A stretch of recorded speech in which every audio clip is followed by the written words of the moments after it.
Nous poursuivons donc les travaux de notre commission d'enquête avec aujourd'hui l'audition de Madame Karine Jacquemart, qui est directrice générale de Foodwash France.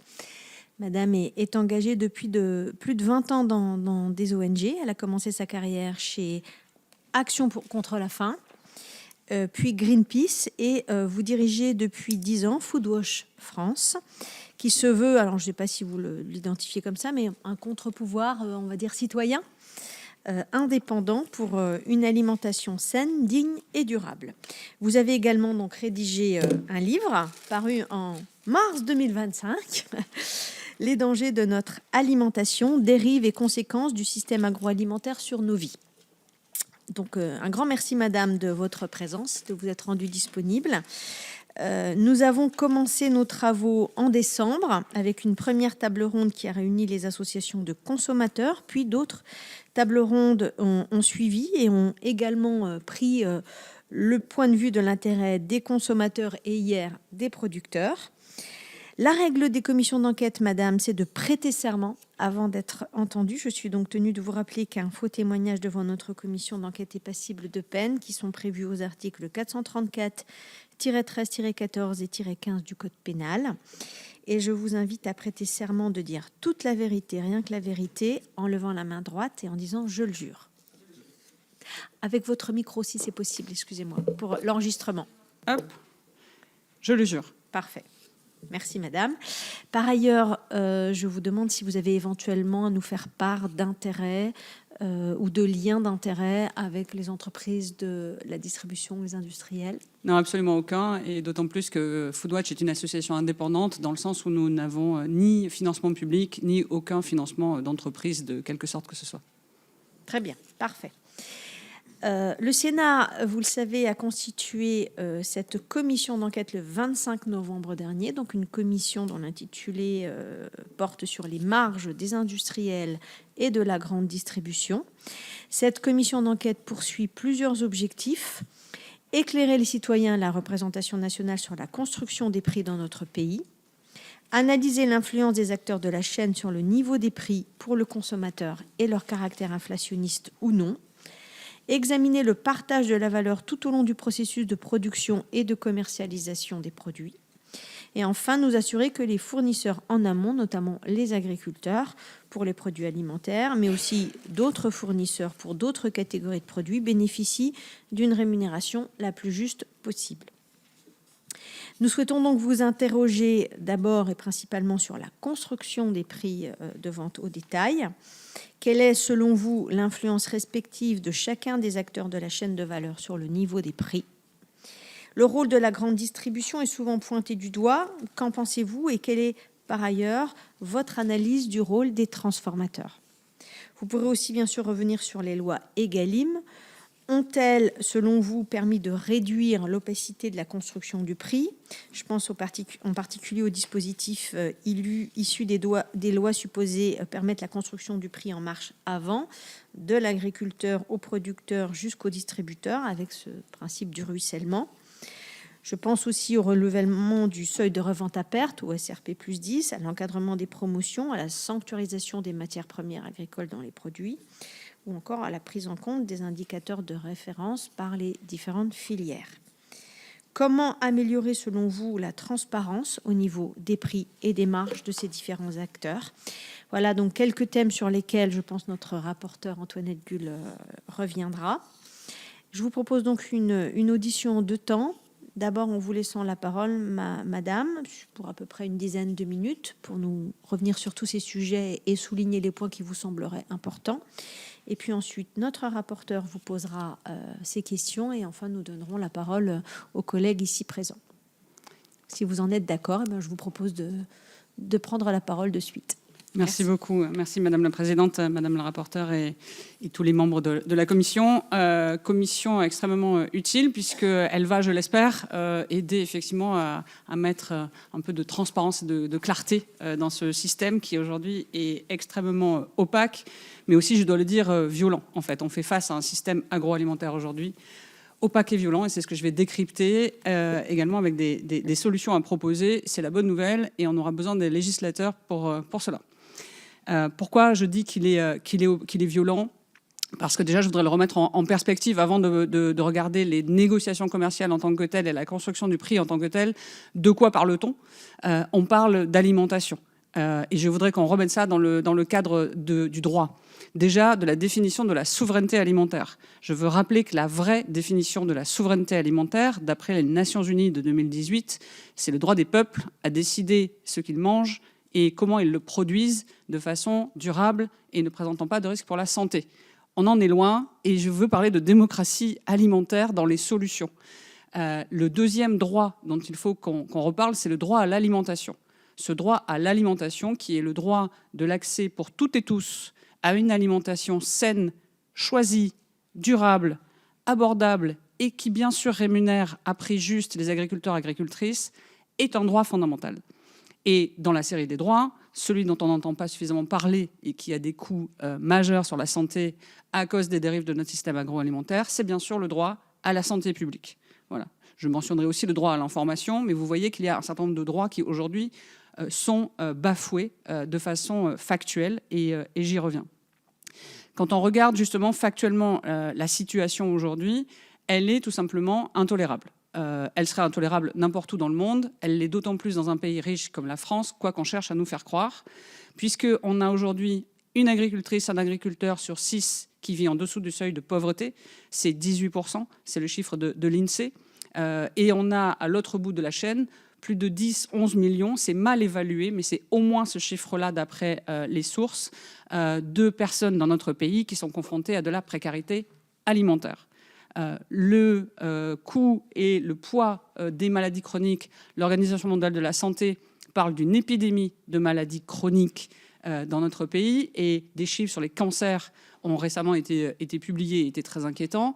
Bien sûr, on nous répondra que l'alimentation n'est pas le seul facteur, mais il est reconnu par tous les scientifiques depuis fort longtemps que l'alimentation est un des facteurs principaux de ces maladies chroniques multicausales. Alors, on peut revenir sur les chiffres si vous voulez. On les a aussi documentés dans des enquêtes de Foodwatch et c'est pour ça que j'ai fait l'effort de ce livre dont je reverse les droits à Foodwatch pour mettre à disposition les informations, les chiffres avec les sources.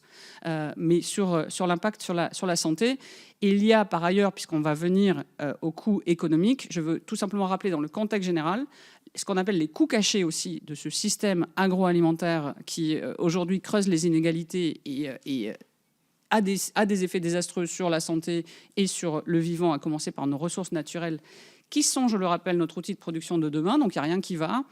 Eh bien, les coûts cachés, il y a plusieurs estimations, mais par exemple, il y avait un rapport qui est public de plusieurs associations, Secours catholique, CIVAM, etc., qui s'appelle l'injuste prix de l'alimentation, et qui estimait à au moins 19 milliards d'euros par an le coût en fait, de réparation pour le coût sur la santé et sur l'environnement.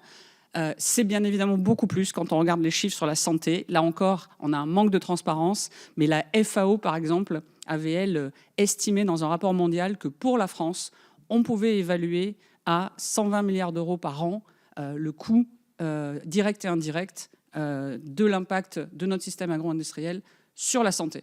Donc, quand on va parler de budget, je pense que c'est toujours intéressant, surtout dans les aspects économiques qui nous intéressent. Quand on parle de négociations commerciales, j'aimerais qu'on le remette dans un contexte non seulement économique plus large, mais aussi en lien avec tous ces droits fondamentaux qu'il faut garder en ligne de mire. Parce que quand on parle de négociations commerciales, on ne parle pas là de négocier des aspirateurs. On parle de négocier l'alimentation, c'est vital. Et l'alimentation, c'est en plus à la croisée des enjeux, comme on vient de le voir, de santé, économique, environnementaux, mais aussi de comment on fait société et de démocratie alimentaire. Alors pourquoi je parle de ces deux bouts de la chaîne? Parce que c'est l'impact sur la majorité des gens. Et en fait, ces négociations commerciales, pour moi, elles illustrent ce système qui est en fait contrôlé par une minorité qui l'impose à cette majorité au détriment donc de pouvoir économique, de pouvoir d'achat, de la santé, de ce que je viens de citer.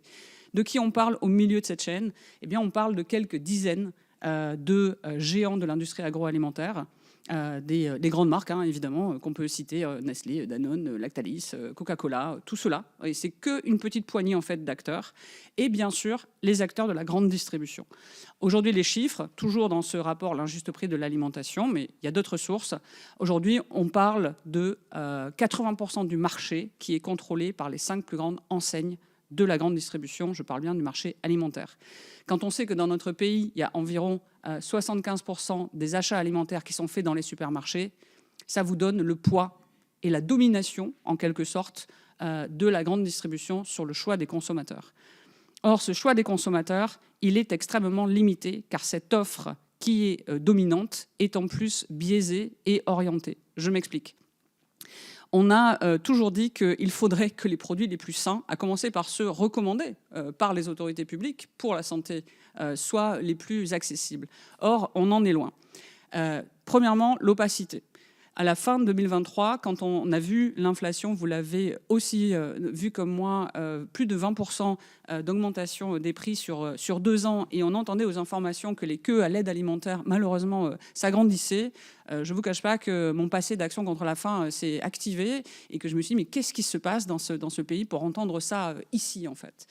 Et on a creusé avec nos partenaires Famille Rurale et UFC Que Choisir, et on a publié, je vous le renverrai bien sûr, un communiqué de presse le 29 novembre 2023, qui est toujours sur le site internet de foodwatch.fr, et qui redonne quelques données. Premièrement, l'opacité. Il y a une opacité aujourd'hui sur la construction des prix dans notre pays qui est en fait la boîte noire qui évidemment donne libre cours à toutes les pratiques abusives. La transparence, ça donne de la confiance. L'opacité, ça donne de l'impunité. Et malgré du coup le manque de transparence qu'il y a, à part quelques données de l'OFPM, on pourra y revenir, l'Observatoire de la formation des prix et des marges, mais qui ne concerne qu'un certain nombre limité de produits et dont les données arrivent très tard. À part cela, c'est très opaque. Et qu'est-ce qu'on a enquêté, documenté et du coup mis dans ce communiqué de presse à l'époque? Tout simplement que, à la fois des acteurs de l'industrie agroalimentaire et des acteurs de la grande distribution profitaient bel et bien de l'inflation. Ce n'est pas nous qui le disons, c'était par exemple l'IMF, donc l'Institut monétaire, FMI en français, pardon, le Fonds monétaire international, et le président à l'époque de la Banque centrale européenne, qui eux-mêmes avaient pointé du doigt que certes, il y avait eu à l'époque pour les acteurs de transformation une augmentation des prix de production, on le sait, des coûts de production liés au coût de l'énergie, liés au coût de certaines matières premières. On pourrait reparler de spéculation sur les matières premières alimentaires, mais ce n'est pas le sujet là, en tout cas pas directement. Mais donc oui, il y avait une augmentation des coûts de production, mais ces institutions avaient pointé du doigt qu'il y avait une exagération de l'augmentation des prix au-delà de cette augmentation des coûts de production. Voilà. Quand ce sont ces institutions qui sonnent l'alerte, je pense qu'il y a le feu à la maison, parce que ce ne sont pas des grands lanceurs d'alerte habituellement. Et on avait également regardé la question des prix et des marges sur la grande distribution. Et en fait, on s'est rendu compte de quoi à cette époque? Je vais juste vous citer 2 autres enquêtes et m'arrêter là. On s'était rendu compte que il y avait en fait cette péréquation des marges que vous connaissez. J'ai pris connaissance aussi des auditions de la commission. Donc il y a un consensus factuel pour dire que dans cette péréquation des marges que fait la grande distribution, c'est-à-dire en gros ils nous disent on fait 2 à 4% de marge, oui très bien, mais sauf que c'est en moyenne. Et sauf que c'est sur un volume colossal, puisqu'on peut reparler du volume et de la domination du marché de ces acteurs, et qu'ils jouent à la péréquation des marges, ce que je ne leur reproche pas, tant qu'on ne joue pas au poker menteur avec les consommateurs et les agriculteurs. Or, cette péréquation des marges qui consiste à mettre des marges plus ou moins hautes selon les produits pour en faire une moyenne, ce qu'on s'aperçoit, c'est que trop souvent, il y a une malheureuse tendance à faire des surmarges sur les produits les plus sains, comme les fruits et légumes, et ça a été documenté, et les produits bio, par exemple. Et il y a une fâcheuse tendance à se présenter de la part de la grande distribution comme les alliés des consommateurs qui proposent des produits pas chers, sauf que quand on fait des enquêtes, on se rend compte que ces produits pas chers sont des produits qui, en fait, sont des produits qui ne correspondent pas aux recommandations de santé publique et qui contribuent à une surconsommation d'aliments ultra transformés, voire d'aliments parfois qualifiés de malbouffe, plus spécifiquement trop gras, trop sucré, trop salé. Je vous donne juste 2 enquêtes extrêmement rapidement. Foodwatch a enquêté l'année dernière, par exemple, dans 12 catégories de produits sur la question du sucre. Et dans les 12 catégories de produits, dont certaines dans lesquelles le problème du sucre ajouté est déjà un problème en soi, comme les conserves de petits pois dans lesquelles on voudrait bien qu'il n'y en ait pas, et bien dans les 12 catégories de produits, nous avons comparé la quantité moyenne de sucre dans les 5 produits les moins chers par rapport à la quantité moyenne de sucre dans les 5 produits les plus chers. Dans les 12 catégories de produits, et toutes les données sont bien sûr sur le site internet de Foodwatch, systématiquement, la moyenne de sucre ajouté sur les produits moins chers était plus élevée que la moyenne de sucre sur les produits plus chers. Et après, on vient nous parler d'un problème grandissant de diabète de type 2, de surpoids et de régime alimentaire trop sucré. Deuxième exemple, une enquête qu'on a menée avec plusieurs associations.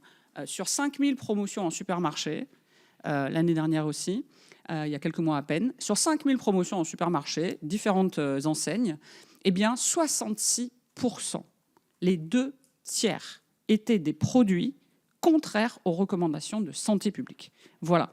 Depuis fin 2003, nous exigeons, Foodwatch, Famille Rurale, UFC, aujourd'hui avec Secours catholique, mais c'est soutenu par toutes les associations, y compris qui luttent contre la précarité. Depuis fin 2003, nous exigeons de la transparence sur les marges en renforçant le mandat de l'OFPM pour cesser la possibilité de pratiques abusives, parce que les agriculteurs n'ont toujours pas de revenus justes et les consommateurs n'ont pas ce droit et cet accès à une alimentation saine. Depuis fin 2023, nous demandons l'encadrement des marges sur les produits les plus sains et les plus durables, parce que nous sommes raisonnables, mais que ça c'est un droit, et que c'était par ailleurs l'engagement d'Emmanuel Macron et de Bruno Le Maire à l'époque, ministre de l'économie, fin 2023. Nous avons obtenu des rendez-vous avec la DGCCRF, avec le ministère de l'économie, à plusieurs reprises, mais rien de concret. Alors, depuis le 30 octobre 2025, nous sommes allés plus loin, avec une mesure qui ne me paraît pas opposable par qui que ce soit, qui va encore plus loin et qui permettrait de donner accès à 100 produits recommandés par le programme national nutrition santé, d'imposer, en fait, de rendre obligatoire pour la GMS, pas les petits magasins, pour la GMS, de rendre obligatoire que parmi les milliers de références qu'ils ont, ils puissent faire leur péréquation différemment et qu'ils soient obligés de mettre 100 produits recommandés pour la santé à prix coûtant, entendez SRP, on peut reparler de SRP, à prix coûtant, SRP, c'est connu, c'est facile à calculer, c'est facile à contrôler, pour toutes et tous.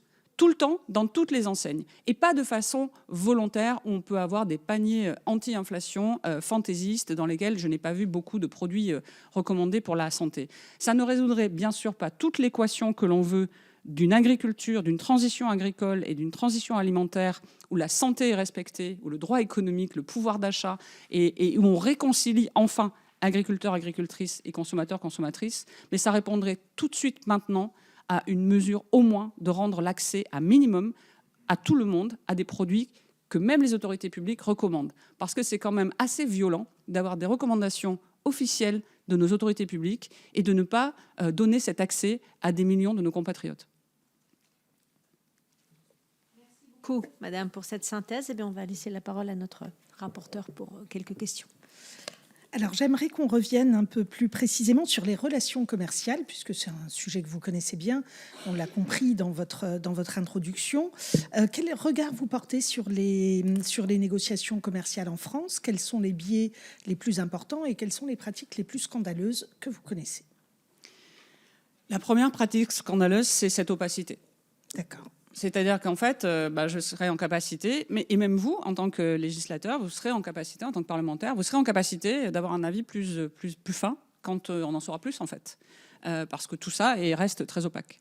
C'est la première chose qu'on sait et qui n'est toujours pas réglée. Et encore une fois, on a une chance, on a cette OFPM. Je sais que vous allez recevoir la présidente de l'OFPM, et je pense qu'il y a vraiment une chance de pouvoir renforcer ce mandat existant, mais de renforcer le mandat, renforcer les moyens pour avoir des données par produit, et beaucoup plus rapide, parce que les bons acteurs, ceux qui jouent le jeu effectivement, ils seront récompensés de plus de transparence. Ensuite, ces négociations commerciales, j'étais quand même assez choquée, je dois dire, à la fin de l'année 2025, il y a à peine un mois ou deux. On venait de sortir donc le 30 octobre notre demande, notre liste de 100 produits sains, en demandant un rendez-vous aussi au ministre de la Consommation, Serge Papin, et au ministre de l'Économie pour discuter de cette offre. Et on a su qu'en fait, il y avait une rencontre avec la grande distribution, et on s'est dit, ils avancent sur ce dossier, super, on va avoir un rendez-vous très rapidement.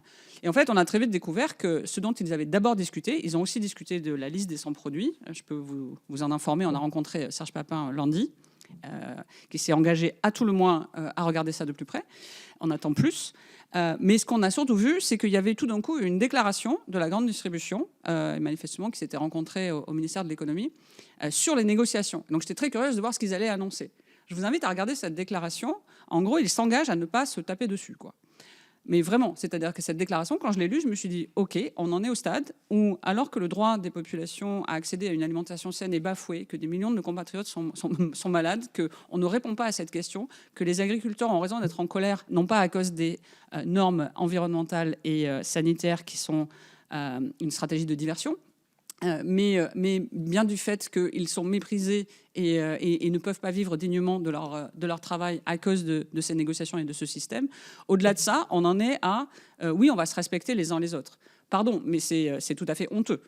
Donc la question, et c'est pour ça que je suis très heureuse de l'existence de cette commission et que les parlementaires s'en emparent, la question c'est comment les autorités publiques en fait, font respecter ces droits.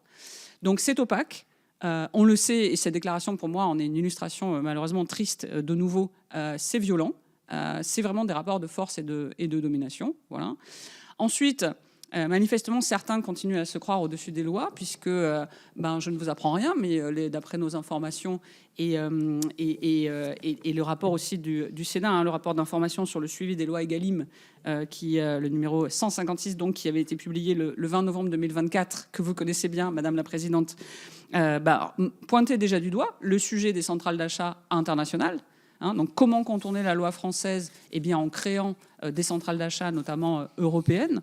J'en fais la liste dans le livre, mais elle est bien évidemment disponible. Mais aussi, vous pointez du doigt, à juste titre, la question des centrales de services commerciaux.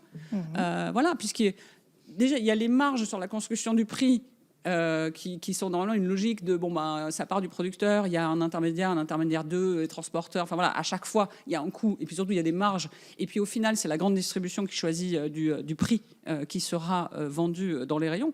Mais c'est même pas aussi simple que ça. C'est-à-dire que non seulement ces marges-là dans ce système en escalier qui devrait être à peu près compréhensible ne le sont pas, mais en plus il y a tout ce qu'on connaît de marge arrière, services, qui sont en fait des éléments de la construction du prix qui sont encore plus opaques.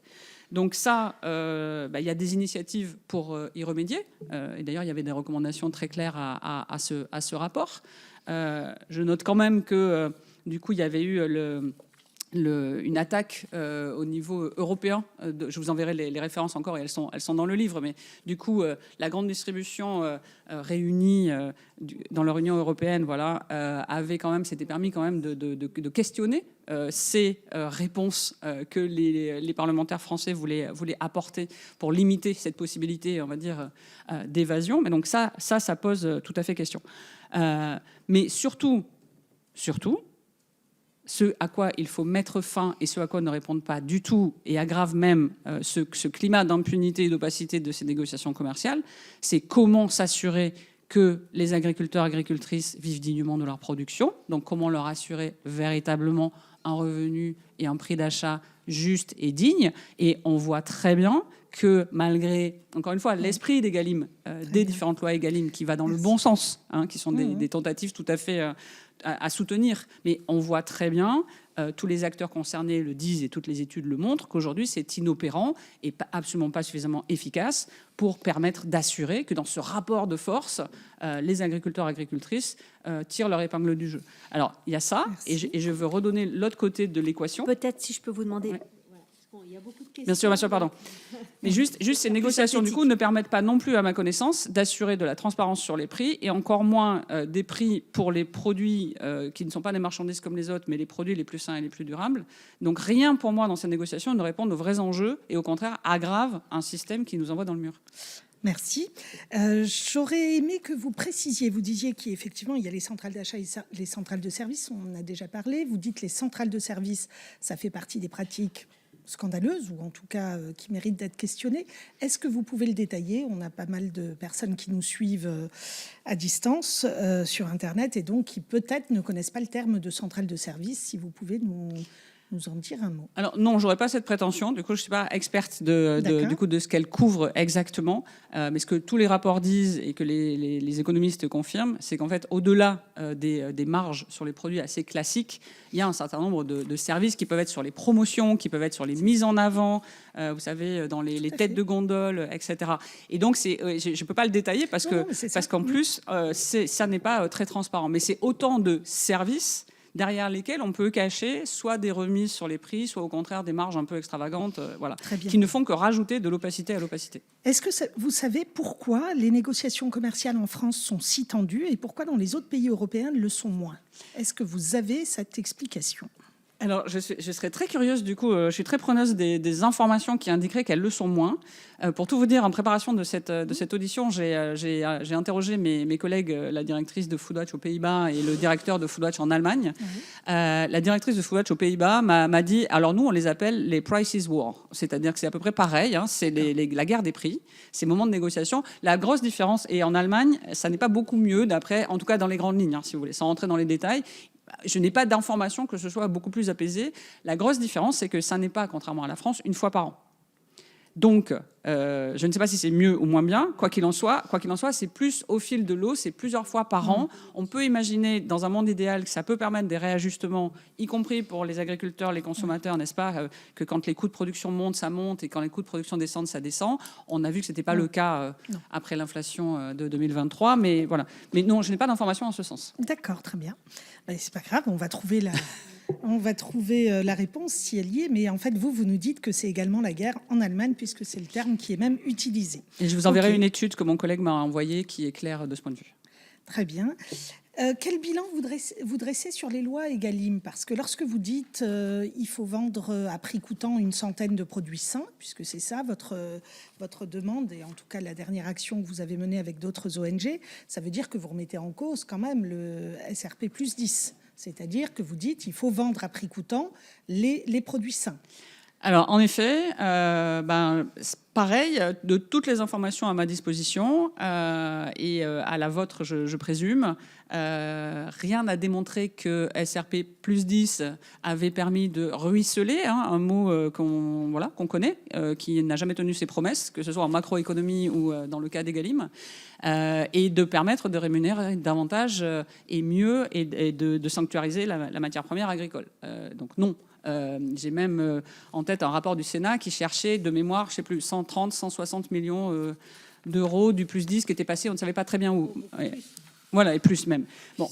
Donc, en fait, encore une fois, une mesure qui ne sert pas à ceux qui en ont le plus besoin pour remettre le droit à l'endroit, comme je le disais en introduction, mais qui rajoute finalement des masses conséquentes d'argent dans une boîte noire qui reste opaque, non, ça ne peut pas marcher. Donc, le plus 10 de SRP, donc du seuil de revente à perte, n'est plus appliqué, évidemment, comme on le sait, sur les fruits et légumes, tant mieux. Donc, dans les 100 produits recommandés pour la santé que nous avons listés avec nos partenaires, eh bien, écoutez, les fruits et légumes peuvent déjà être à prix coûtant SRP, puisqu'ils en font déjà exception. Et pour les autres produits, oui, l'idéal, et ce que nous demandons, c'est qu'effectivement, ces produits soient rendus SRP sans plus 10, parce que ce plus 10 serait plus coûteux pour les consommateurs qu'autre chose, sauf si on avait des garanties contraires.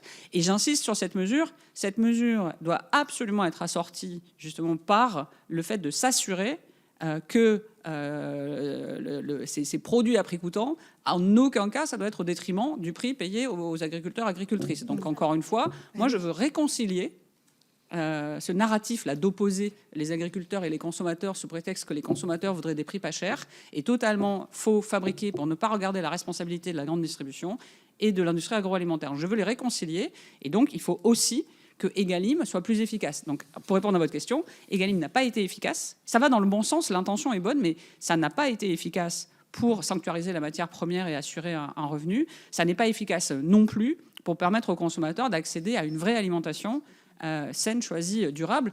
Et puis, on l'a vu aussi sur le bio. Je sors un peu des négociations commerciales, mais une des mesures vraiment encourageantes d'Egalim, c'était aussi du coup de rendre obligatoire, on s'en rappelle, 50% au moins des produits dans la restauration collective qui soient durables, dont au moins 20% de bio.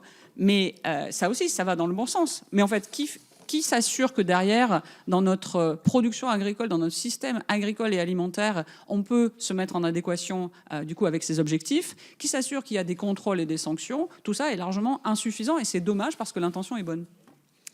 Je vous remercie.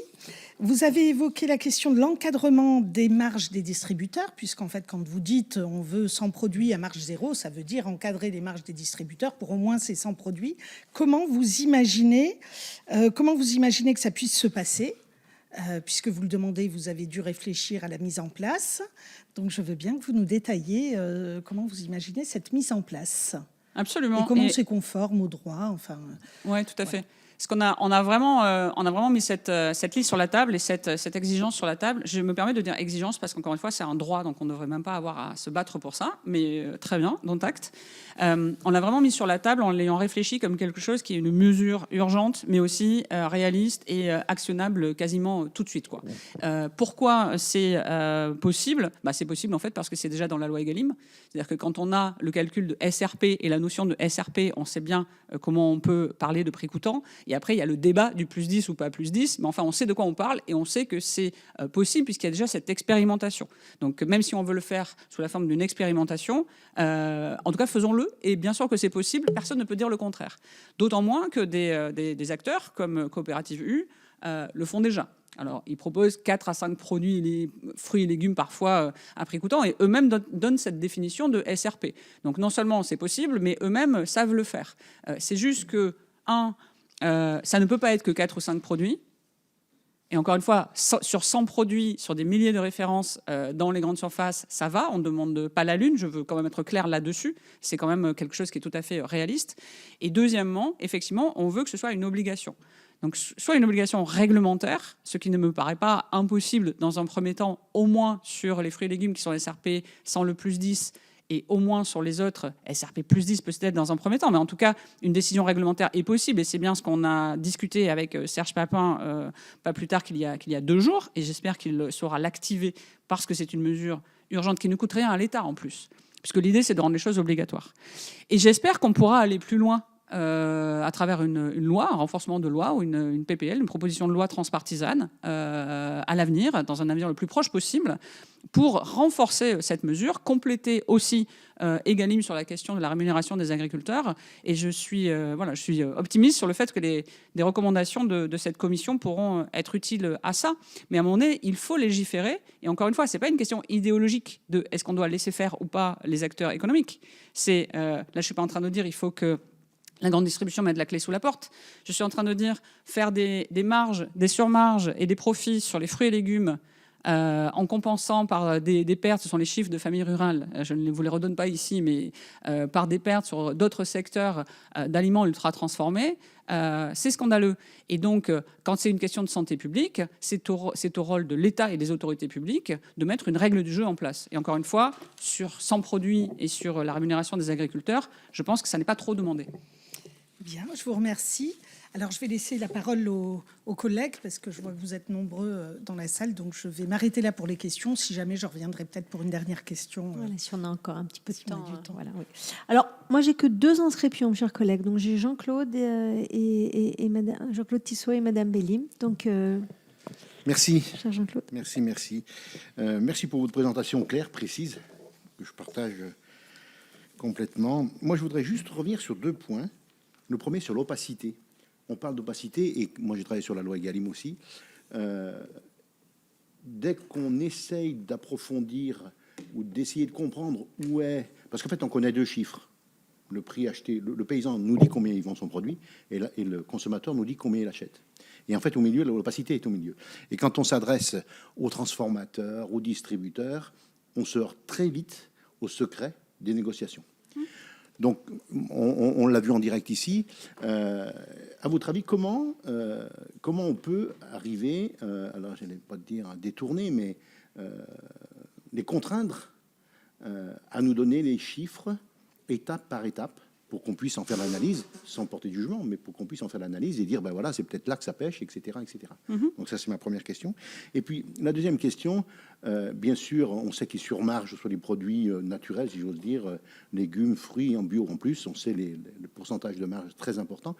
Pour pouvoir vendre à perte, vous l'avez dit, ces produits ultra transformés. La solution ne serait-elle pas de séparer complètement les produits, ne pas les comparer, ne pas les mettre en concurrence directe dans un même magasin ou dans une même enseigne? Est-ce qu'à votre avis, c'est possible ou c'est complètement de la science-fiction. On va prendre les deux questions si vous Très le bien. voulez bien, madame. Donc, madame Belli. Merci Madame la Présidente. Alors, je souhaite vous interroger sur ce qu'on appelle les produits de dégagement, et notamment certaines viandes surgelées vendues à très bas prix dans nos outre-mer. Ces produits que l'on ne retrouve pas ici en Hexagone, souvent sont issus de fins de série ou de débouchés secondaires, soulèvent des questions à la fois sanitaires, nutritionnelles, économiques et éthiques. Derrière ces prix extrêmement bas se pose évidemment la question du niveau réel des marges de la distribution, évidemment, mais aussi la question de la qualité, de l'origine ou encore de la composition des produits proposés aux consommateurs ultramarins. Foodwatch ayant une expertise reconnue, avez-vous identifié des pratiques spécifiques des produits de dégagement dans la grande distribution en Outre-mer? Et si oui, quels en sont les principaux constats?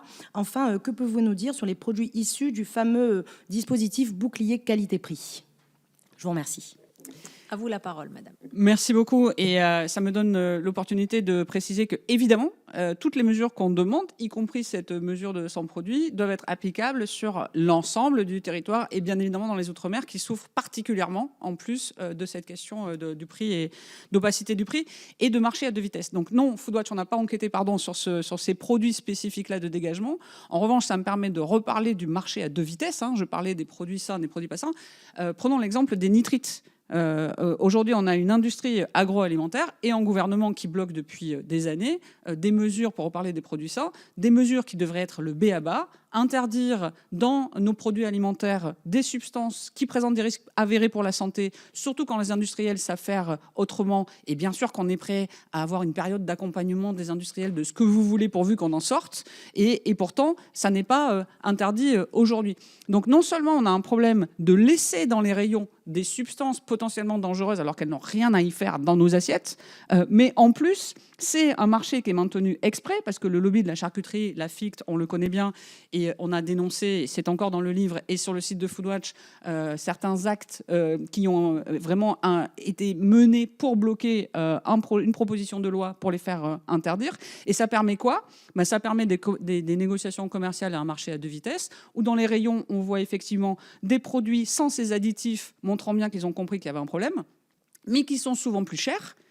Et du coup, ça permet de maintenir aussi des produits avec ces additifs et qui sont souvent moins chers parce que quand on n'a pas beaucoup d'argent, qu'on soit du coup en métropole ou en outre-mer, même combat, quand on n'a pas beaucoup d'argent, c'est pas si grave manifestement pour ces opérateurs qu'on soit confronté à un risque plus élevé de cancer colorectal. Donc c'est évidemment insupportable ce marché à deux vitesses. Donc Foodwatch se bat et on continuera avec tous nos alliés pour faire interdire les substances qui n'ont rien à faire dans notre alimentation. C'est les additifs, mais c'est des contaminants, c'est des résidus de pesticides, les PFAS, polluants éternels et j'en passe, il y en a beaucoup trop. Et deux, il faut de la transparence sur les prix pour effectivement séparer ces catégories. Et on ne parle pas de la même chose quand on parle d'aliments ultra transformés ou quand on parle de produits recommandés pour la santé. Or aujourd'hui, c'est 75% en moyenne des produits dans les supermarchés qui sont des aliments ultra transformés.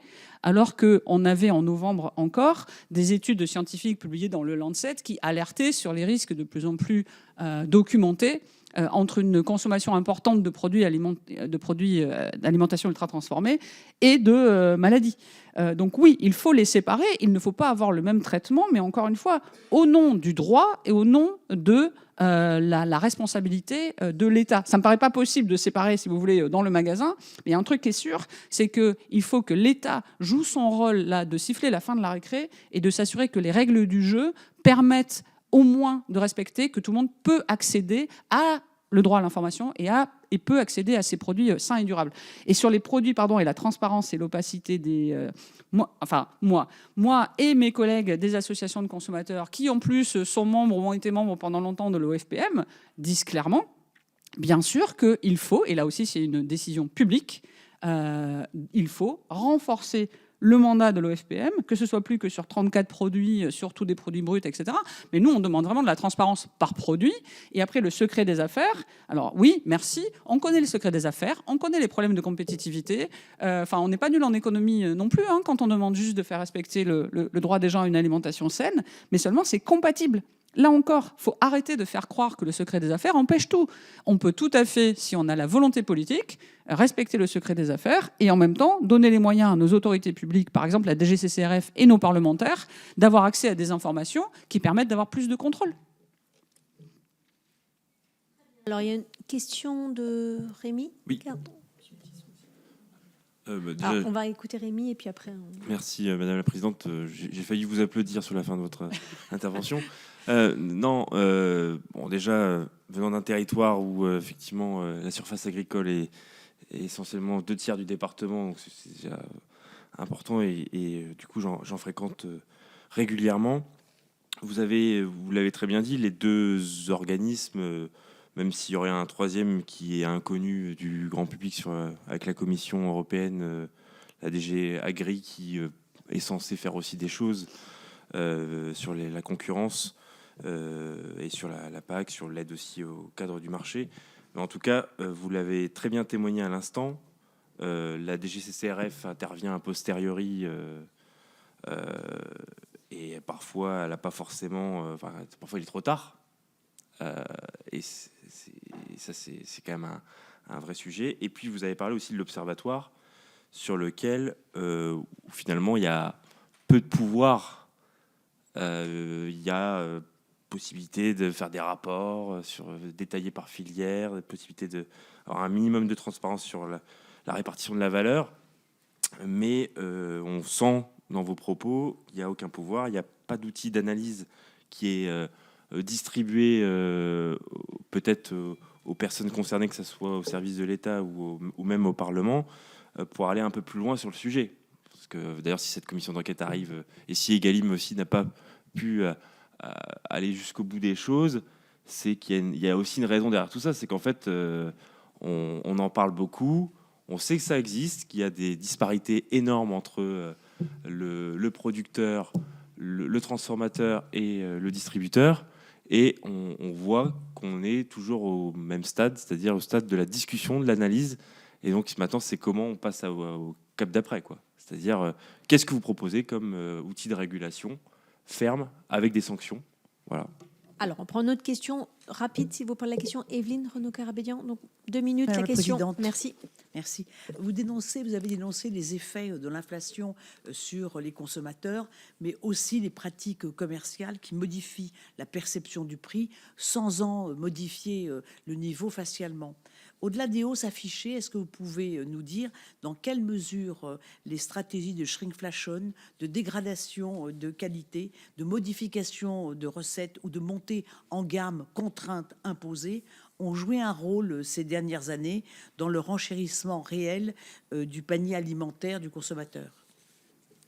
Alors, réponse, madame. Merci beaucoup. Oui, j'essaye. Vous m'avez interrogé sur la dimension européenne, donc j'en profite pour quand même prendre la perche internationale. Dans les solutions, refusons l'accord UE-Mercosur et les autres accords de commerce qui ouvrent la porte en grand à une concurrence déloyale, à encore plus de produits agroalimentaires, produits pas avec les mêmes normes qu'en Europe. Donc on peut encore le faire stopper, on peut encore le bloquer, cet accord, au Parlement européen. La mobilisation citoyenne et des agriculteurs va continuer. Mais stoppons-le, d'autant plus que c'est utilisé comme prétexte, et on le voit bien aujourd'hui, et vous recevez les syndicats agricoles demain, donc ça va être extrêmement intéressant aussi de leur poser la question. Ils ont des avis divergents, puisque le syndicat agricole majoritaire est en train, avec le gouvernement, de profiter, ce que j'écrivais dans un post LinkedIn la semaine dernière, pour tout vous dire. Donc ça m'amuse pas du tout de voir la prophétie se réaliser, mais enfin c'était facile à prédire. Sous prétexte que maintenant l'accord UE-Mercosur passe, eh bien vu qu'on est confronté à une concurrence déloyale, il faut baisser. Quoi ? Il faut baisser les prix. Et donc il faut baisser les normes, parce que le problème justement de nos agriculteurs, agricultrices, serait, selon ce discours dominant qui est un mensonge, le vrai problème serait les normes sanitaires et sociales. Ce qu'on veut pour faire respecter ces droits dont on parlait, pour rééquilibrer l'équation d'un système agricole alimentaire juste et durable, et ne pas non plus continuer à contaminer notre outil de production de demain, c'est bien protéger nos agriculteurs, agricultrices, nos productions de ces importations déloyales. C'est aussi protéger tout le monde, y compris les agriculteurs, agricultrices des autres régions, de ces pesticides toxiques. Et c'est plutôt une harmonisation vers le haut des normes de santé publique, sociale et de démocratie. Arrêtons ces passages en force antidémocratiques. Mais aussi, après, on pourra parler des négociations commerciales qui doivent rétablir les choses. Mais encore une fois, ce sujet des négociations commerciales ne peut pas être vu indépendamment du contexte plus large dans lequel on a une espèce de rouleau compresseur qui veut baisser les prix, mais à quel coût ? au coût social, au coût de la santé publique et à des coûts faramineux en milliards d'euros d'argent public. Donc oui, il faut que l'Europe protège davantage. Malheureusement, l'Europe est aussi sur cette tendance de vouloir tout démanteler, puisqu'on a ces omnibus, et notamment l'omnibus 7 sur la sécurité alimentaire qui arrive, et qui serait totalement un drame, d'un point de vue démocratique, parce qu'il n'y a pas du coup de respect des processus démocratiques, et d'un point de vue des objectifs de santé publique et de rééquilibrage d'une agriculture durable et joyeuse. Donc voilà, on en est loin. Sur votre question, madame, sur la shrinkflation et ses pratiques, écoutez, voilà, moi j'ai juste envie de vous dire, je suis triste en fait d'avoir une campagne à Foodwatch qui s'appelle Arnaque sur l'étiquette et de n'avoir qu'à se pencher dans les rayons pour en trouver et les dénoncer, ce qu'on a encore fait avec les arnaques de Noël. Et Foodwatch aujourd'hui a plus de 530 000 personnes qui nous suivent, qui sont abonnées à la newsletter, parce qu'ils le voient, qu'en fait on les prend un petit peu pour les dindons de la farce, pardon, mais c'est ça ce qu'ils voient. Et ce que je veux, moi, c'est rétablir le droit à l'information, rétablir le droit à non seulement de la transparence sur les prix, mais des prix abordables. Or, sur ces pratiques, ce qu'on voit, c'est qu'il y a malheureusement une tendance à baisser la qualité d'un certain nombre de produits dans les rayons. Et en plus de s'afficher comme les alliés des consommateurs sous prétexte qu'on propose des produits pas chers.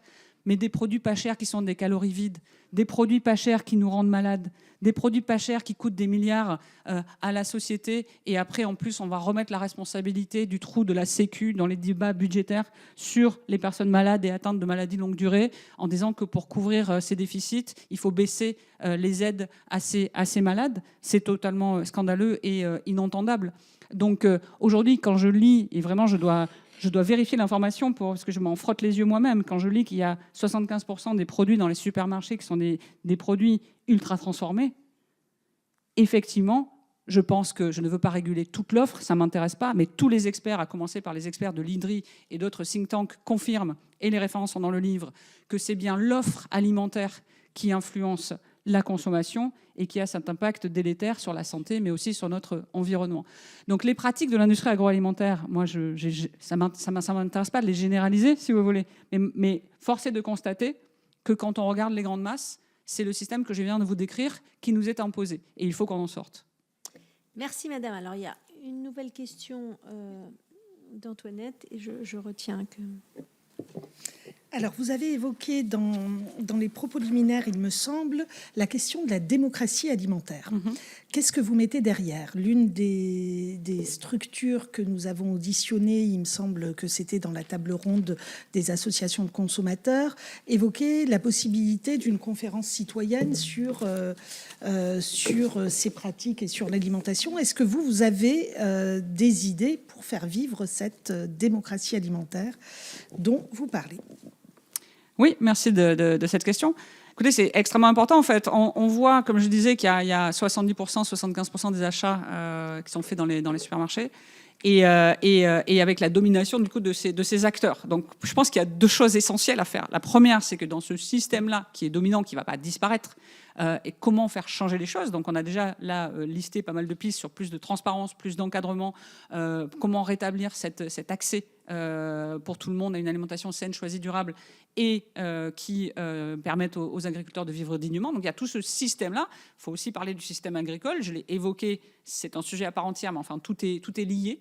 Et donc là, on a un système bloqué. Il faut le changer, en tout cas de l'intérieur. Après, il y a aussi qu'est-ce qu'on peut faire différemment. Et donc de ce point de vue-là, ce que je vois pas suffisamment d'argent public qui est mis pour soutenir justement des alternatives, qu'on appelle aujourd'hui des alternatives. Ça montre bien à quel point elles sont vues comme à la marge, alors que c'est tout à fait essentiel. C'est-à-dire, par exemple, des achats groupés comme il existe avec l'association VRAC dans les quartiers populaires, des épiceries sociales et solidaires, des expérimentations de sécurité sociale de l'alimentation qui sont extrêmement riches et prometteuses, suivies par des chercheurs d'ailleurs. Et tout ça, quand je parle de démocratie alimentaire, je veux rappeler la définition de la souveraineté alimentaire, en fait. Ce n'est pas juste pour jouer avec les mots, c'est pour remettre, encore une fois, de la matière dans cette définition qui est le droit des peuples à définir ce qu'ils mangent et comment ils le produisent. Et donc remettre du lien entre producteurs, consommateurs, ça peut aussi passer évidemment par les AMAP. Je ne vais pas citer tous les exemples. Les AMAP, c'est un peu aussi quand on peut. Mais ce que je vois surtout, parce que du coup je me déplace pas mal pour aller à la rencontre, encore une fois, vous savez que j'ai bossé à Action contre la faim, donc ce qui m'intéresse, c'est les solutions aussi de terrain avec les citoyens, les citoyennes. Et ce qui me redonne beaucoup d'espoir, c'est que dans ces expérimentations, non seulement les gens retrouvent de l'accès à une alimentation plus saine et plus durable, mais aussi ils recréent du lien social, ils recréent de la dignité. Ils se sentent légitimes à réclamer leurs droits. Moi, j'ai vu beaucoup de gens qui luttent contre la précarité alimentaire et dans ce genre de projets qui sont choqués même de ne pas être suffisamment soutenus, mais aussi qui sont extrêmement... comment vous dire ? C'est extrêmement encourageant de les voir parler de dignité, parler d'être écoutés, parler de recréer du lien social. Et dans notre société aujourd'hui où on parle beaucoup de polarisation, réconcilier, réinventer du lien social autour de l'alimentation, ça me semble être une extrêmement bonne idée politique urgente. Très bien. Non, c'est bon. C'est bon. Alors, Jean-Claude, si tu veux, puis moi j'aurais une dernière question. Oui, toute petite question pour revenir sur ce qu'on disait tout à l'heure. Ça voudrait dire, quand on parle de séparer le produit brut du produit transformé, ça voudrait dire que les produits bruts, on les sort complètement d'un calcul de péréquation, de péréquation essentiellement. Vous êtes d'accord avec ça? Oui, alors je ne sais pas s'il faut dire produit brut. En tout cas, c'est facile à oui, quand on dit produit brut, c'est voilà, fruits et légumes. Je veux juste dire, voilà, comme on a passé beaucoup de temps avec tous les acteurs, y compris du coup, à faire cette liste qui colle en fait aux recommandations publiques de santé publique et qui en même temps répond. Alors, on n'a pas la prétention de répondre à tous les besoins alimentaires de toute une famille, mais enfin quand même répond à une liste assez variée de produits essentiels. Alors, c'est pas tout à fait mon propos. Ouais. C'est vraiment moi, voilà, j'insiste vraiment sur le fait que oui, finalement, le terme brut, c'est-à-dire on le transforme pas, on l'achète à un producteur, un fruit, un légume, et on le sort de tout calcul possible. Oui. Après, il y a des produits transformés. Oui. Tout à fait, mais il y a des produits transformés essentiels. Voilà, c'est ça que je veux dire aussi. C'est que, mais, oui. Ouais, mais là, Jean-Claude, faut qu'on arrête parce qu'il y a encore notre collègue qui a une autre question. Donc mais juste séparer. Vous pourrez revenir en aparté sur le sujet si vous le voulez. Audrey, si vous voulez poser votre question rapidement. Merci beaucoup, Madame la Présidente. Bonjour à toutes et à tous. Est-ce que vous avez participé d'une manière ou d'une autre à des expérimentations sur la sécurité sociale alimentaire ? Donc non, moi, je n'y ai pas participé directement, mais effectivement, je vais à leur rencontre. Et surtout, on est membre du collectif Nourrir, qui réunit donc plus d'une cinquantaine d'associations, aussi bien environnementales que luttant contre la précarité, qui font partie de tout ça. Donc, on les suit et surtout, moi, j'apprends beaucoup et notamment qu'ils ont besoin, ce genre d'expérimentation, de beaucoup plus d'argent public pour les soutenir. Il y a beaucoup d'initiatives à l'échelle locale, y compris de certaines municipalités, qui font par exemple des fermes municipales, etc. Mais il n'y a pas assez de soutien. Donc je vois des milliards d'argent publics qui sont fléchés pour soutenir l'industrie agroalimentaire et la grande distribution. Je ne vois pas l'équivalent à les soutenir des initiatives citoyennes dont on a pourtant bien besoin. Merci madame. Moi j'avais juste 3 petits points d'éclaircissement avant de vous laisser... sur l'exemple que vous avez donné sur les 12 produits sucrés, est-ce que vous avez une explication? Parce que je ne vois pas trop l'intérêt, finalement, de mettre plus de sucre, qui est quand même un aliment qui coûte cher, dans les produits les moins chers. Donc, comment vous expliquez cela? Est-ce que, je sais pas, que ce soit addictif ou je ne sais pas. Enfin, quelle est votre explication? Parce que je ne comprends pas trop l'intérêt même économique de le faire. Deuxième question, c'est sur votre proposition des 100 produits. Juste à titre de compréhension et de comparaison, est-ce que c'est déjà pratiqué dans d'autres pays? Est-ce que vous vous appuyez sur une expérience que vous avez déjà remarquée par ailleurs? Et enfin, dernière question, est-ce que dans vos analyses, vous voyez des différences entre les marques distributeurs et les marques nationales? Sur le dernier point, c'est intéressant de noter, et ça n'est pas sans lien avec les négociations commerciales et la question d'opacité des prix et des marges, on sait que la grande distribution a gagné beaucoup de parts de marché, notamment depuis l'inflation. Donc non, en tout cas, on n'a pas, nous, vérifié cette comparaison entre marques nationales. On s'attache dans toutes nos enquêtes et on nomme les produits et les marques des produits sur lesquels on enquête, quel que soit l'angle, que ce soit santé, que ce soit sur l'étiquette. On s'attache à avoir un panel à la fois de produits de marques nationales et de grands distributeurs. Et je n'en vois pas beaucoup qui sortent du lot. Ils sont plutôt tous à la même enseigne, si j'ose dire. Sur la question du sucre, il y a un documentaire que j'ai trouvé moi passionnant, pardon, je fais un pas de côté, mais qui s'appelle Tous accros, qui est sur la chaîne Arte, qui je pense l'est toujours, qui est édifiant. Parce qu'en fait, il parle du point, toutes les équipes marketing en fait, de ces grandes entreprises agroalimentaires recherchent le point qui est le point de félicité. Et en fait, ils expliquent qu'ils recherchent ce point-là. Et le sucre en fait partie, bien sûr. Ça n'est pas le seul. Mais c'est un des ingrédients qui permet d'atteindre ce point de félicité du consommateur. Et alors moi, ça me choque tellement de voir qu'ils parlent de point de félicité, mais qu'à aucun moment se pose la question de santé publique, de droit, de responsabilité colossale que l'on porte quand on contrôle 80% du marché. Voilà. Donc évidemment, des scientifiques ont montré qu'il y avait une question d'addiction. Je ne suis pas sûre qu'on puisse dire que le sucre est cher. Je pense que dans certains cas, il est moins cher que certains composants nutritionnels qu'on peut trouver. Voilà. Et je pense qu'il faut leur poser la question, surtout. Quoi qu'il en soit, factuellement, nous, ce qu'on voit, c'est que là où on entend une petite musique qui souvent cherchait à responsabiliser, voire culpabiliser les consommateurs qui vont vers des produits dits de malbouffe, c'est surtout qu'on ne leur laisse pas beaucoup le choix et qu'on les oriente vers ces produits-là. Plus on a un budget limité, plus on est orienté vers des produits qui ne sont pas ceux qui sont recommandés. Alors, pardon, sur les 100 produits, alors pas à ma connaissance, ça ne veut pas dire que ça n'existe pas, mais non, je ne connais pas de mesures équivalentes, mais pour tout dire, là, on a vraiment regardé aussi par rapport à l'état de fait en France, par rapport à la situation fin 2023, je pense qu'il est assez similaire ailleurs. Hein.